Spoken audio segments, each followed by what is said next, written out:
Recovering the Political Teachings of the Hebrew Bible by Dr. Joshua Berman.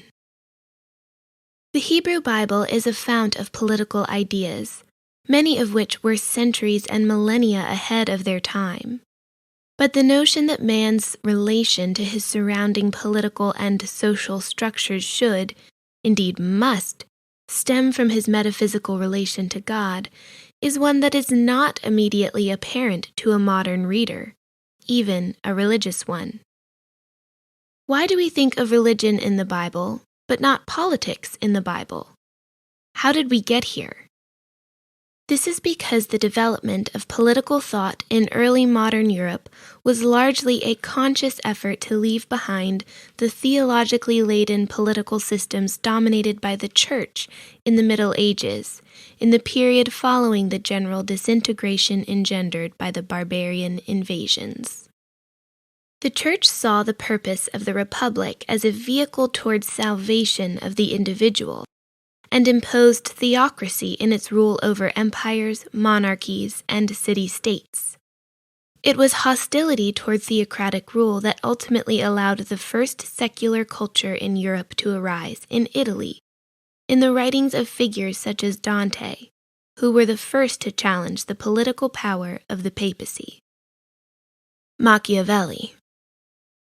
In The Prince, Machiavelli sought to articulate a new political order as a response to what he saw around him.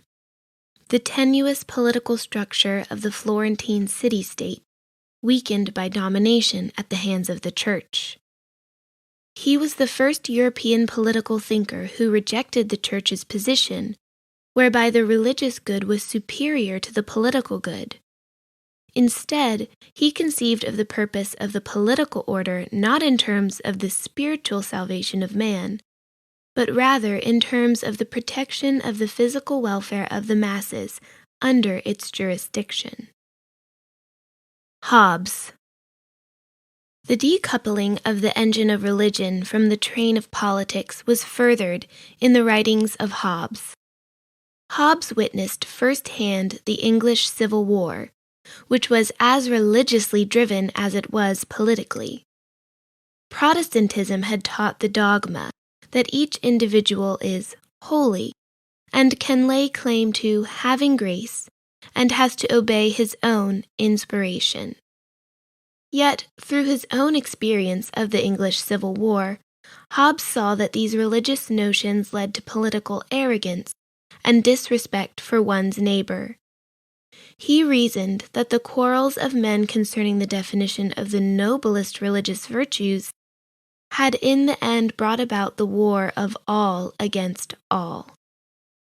It was with reference to this war of all against all that Hobbes penned his famous statement in the 13th chapter of the Leviathan, that human life is solitary, poor, nasty, brutish, and short. For both Machiavelli and Hobbes, the political order must be rid of theological significance, or indeed of any higher goal other than protecting the welfare of the individuals within its jurisdiction.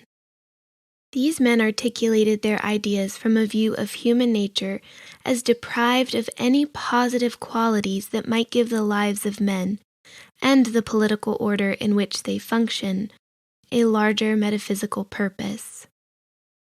Moving forward, we are the cultural inheritors of this notion that celebrates the disconnect between religious ideas and political ones.